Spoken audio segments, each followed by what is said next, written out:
다음으로 알아야 할 면역 강화입니다. 자연 사멸세포에 암세포를 찾아서 제거하는 능력이 있다고 말씀을 드렸는데요. 이 자연 사멸세포의 기능을 향상시키는 영양제에는 비타민 C, 비타민 D가 있습니다. 비타민 C는 몸무게 1kg당 60mg을 꾸준히 복용했을 때 78%의 실험군에서 자연사멸세포 활성도를 10배나 높였다는 연구 결과가 있습니다. 1kg당 60mg이니까 그냥 100kg로 치고 6000mg 정도 먹어야 되겠네요. 그리고 백혈구 세포 표면에는 비타민C 통로가 있어서 여러분이 비타민C를 드시면 백혈구 세포 내부의 비타민C 농도가 올라가서 백혈구를 활성화시키는 역할을 합니다.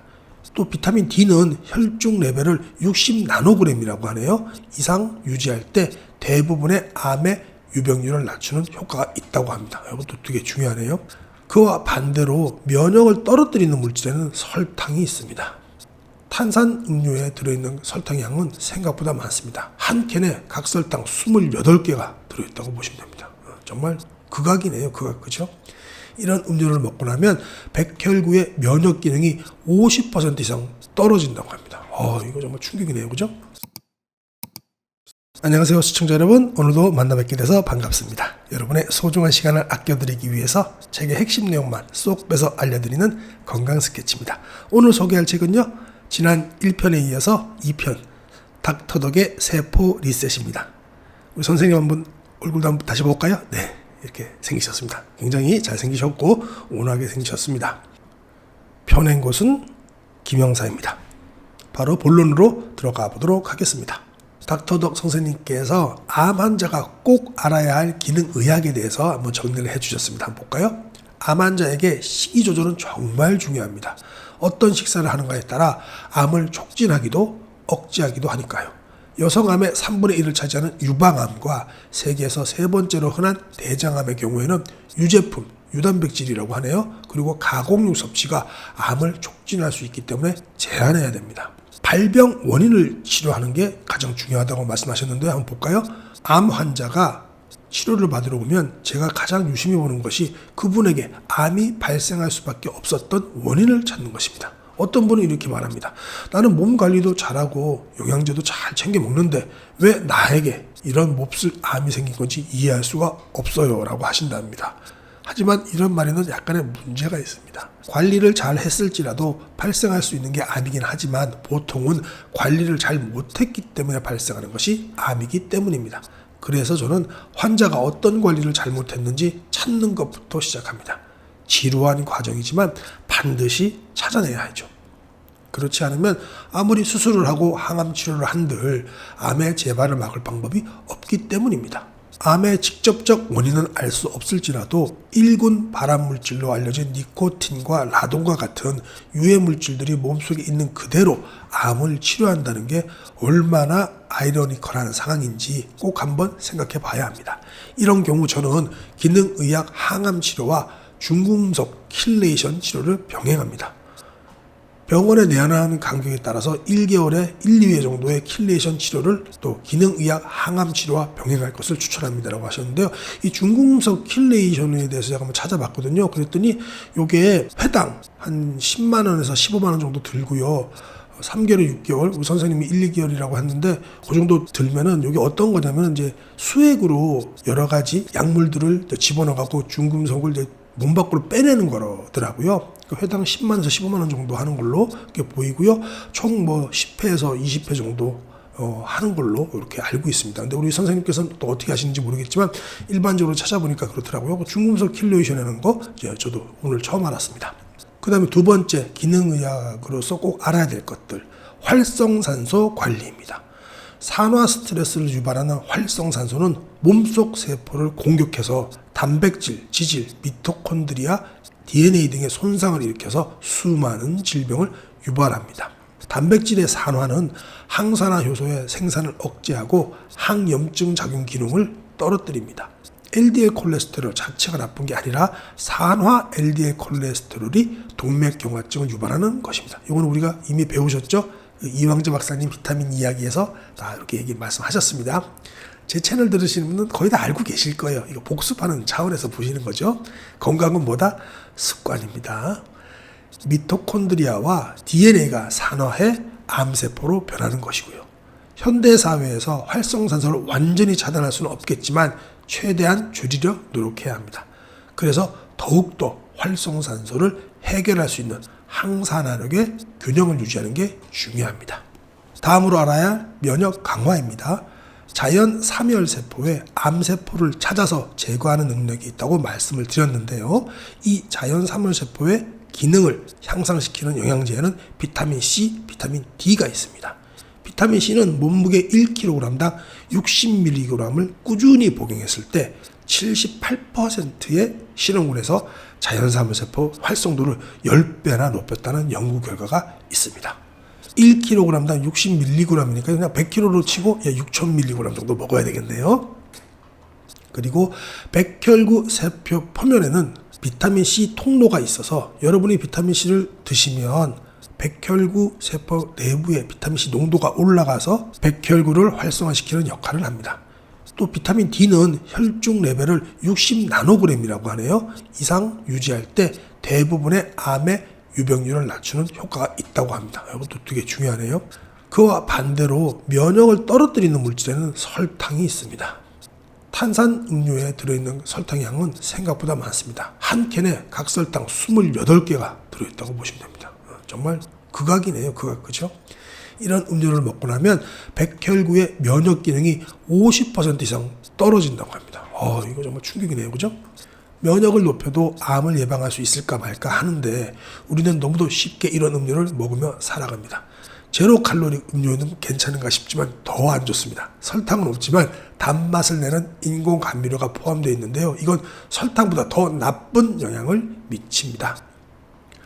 암 환자라면 절대로 공장에서 만들어낸 음료를 먹어서는 안 됩니다. 저는 주로 환자분들께 깨끗한 물에 비타민C 가루를 타서 마시도록 권합니다. 네, 이게 1편에서 말씀하셨죠.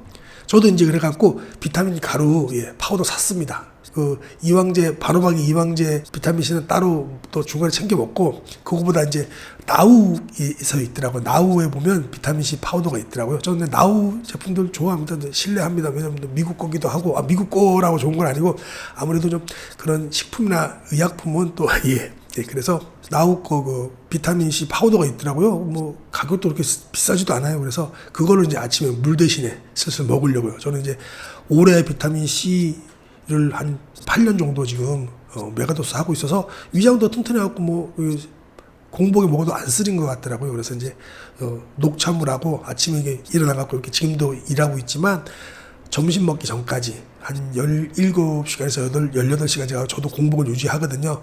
그 시간 아침에 일어나서 한 12시나 11시까지는 공복을 유지하는데, 그때 요즘은 녹차 혹은 말차 차만 마셨는데 닥터덕 선생님 말씀을 듣고 비타민C 물도 이제 먹어보려고 어저께 시켰습니다. 다음으로 책으로 넘어가겠습니다. 자가포식. 산화 스트레스로 손상된 세포는 자가포식 과정을 통해서 제거하고 건강한 새 세포로 만드는 게 효율적입니다. 그리고 자가포식 기능을 향상시키는 가장 좋은 방법은 방금도 저기가 말씀드렸던 단식입니다. 간헐적 단식이죠. 평소 소식을 습관화하고 간헐적 단식을 통해서 자가포식 기능을 잃지 않도록 노력하는 게 필요합니다. 그리고 또 한번 체온 관리 한번 볼까요? 몸속 체온이 1도씨만 올라가도 면역 기능이 5배가 증가하고 효소 기능도 활성화됩니다. 다들 외우고 계시죠? 반대로 체온이 떨어지면 암 발생 확률이 커지기 때문에 기초 체온을 높게 유지하려는 노력이 필요합니다. 그러기 위해서는 자율신경의 기능을 높여야 하는데, 이를 위해 제가 추천하는 방법은 족욕과 냉수 마찰입니다. 족욕하고 냉수 마찰을 같이 병행하는 게 참 좋네요. 한번 보겠습니다. 족욕은 따뜻한 물에 직접 발을 담그는 걸 추천하는데, 시중에 편리하게 전기열로 발을 따뜻하게 하는 제품도 있지만 좋지 않습니다. 귀찮더라도 따뜻한 물을 준비해서 하루 1회 발만 담가 머리끝까지 온기를 느끼도록 하는 게 좋습니다. 그리고 족욕 이야기를 하면 많은 분들이 반신욕은 어떠냐 하고 물어보시는데 그것도 괜찮습니다. 또 그리고 평소 냉수 마찰과 비슷한 효과를 볼 수 있는 방법이 있습니다. 매일 샤워할 때 미온수로 먼저 깨끗하게 씻고 헹굴 때 따뜻한 물 10초, 찬물 10초, 따뜻한 물 10초, 찬물 10초 이렇게 따뜻한 물 이렇게 해가지고 번갈아 가면서 끼얹는 것입니다. 이때 시작과 마지막은 반드시 따뜻한 물로 해야 된다고 합니다. 네, 체온 유지를 위해서 그렇겠죠. 피부의 온도 변화는 심부에서 열을 만드는 시스템을 자극해서 기초 체온을 높이는 역할을 합니다. 근육은 우리 몸에서 열을 만드는 중요한 기관입니다. 따라서 매일 규칙적인 운동을 통해 몸에서 열을 만드는 연습을 꾸준히 하는 게 좋습니다.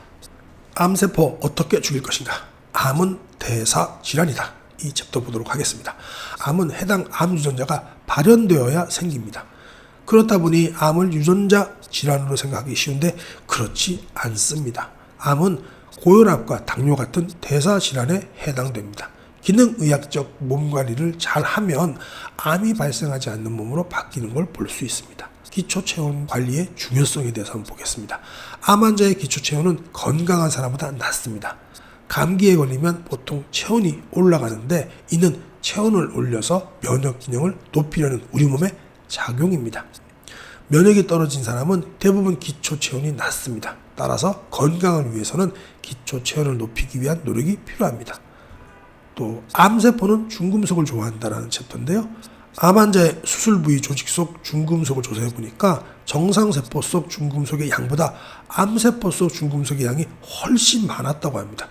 이것이 중금속을 1군 발암물질로 여기는 이유인데 암세포가 중금속을 좋아하는 것인지 혹은 정상세포에 중금속이 축적되면서 암이 생겨난 것인지에 대해서는 정확하게 알 수 없다고 합니다. 하지만 어쨌든 암세포 속에 중금속이 많다는 것은 분명한 사실입니다. 그래서 킬레이션 치료를 한다고 하셨네요. 이 킬레이션은 집게발로 캐낸다라는 뜻의 그리스에서 파생한 단어로 몸속에 있는 중금속을 몸 밖으로 빼내는 치료를 말합니다. 대부분의 중금속은 반감기가 40년이 넘을 정도로 한번 몸에 들어오면 잘 빠져나가지 않습니다. 그렇기 때문에 중금속을 몸 밖으로 빼내는 치료가 별도로 필요하죠. 중금속의 종류에 따라 그 방법이 다르기 때문에 전문가의 조언에 따라 적절한 조치가 필요합니다. 네, 이렇게 해서 오늘 2부 책 내용 전체적으로 봤는데요. 오늘의 결론 및 핵심 요약 하셔야죠. 우리는 까마귀 고기를 먹죠. 암 환자가 꼭 알아야 할 기능의학적으로는 발병 원인 치료부터 해야 된다는 거죠. 그리고 활성산소 관리를 해야 되고요. 면역 강화, 그리고 자가포식, 그리고 체온 관리. 이렇게 우리가 암 환자분들께서 꼭 기능의학적으로 아셔야 될 것들 하나, 둘, 셋, 넷, 5개.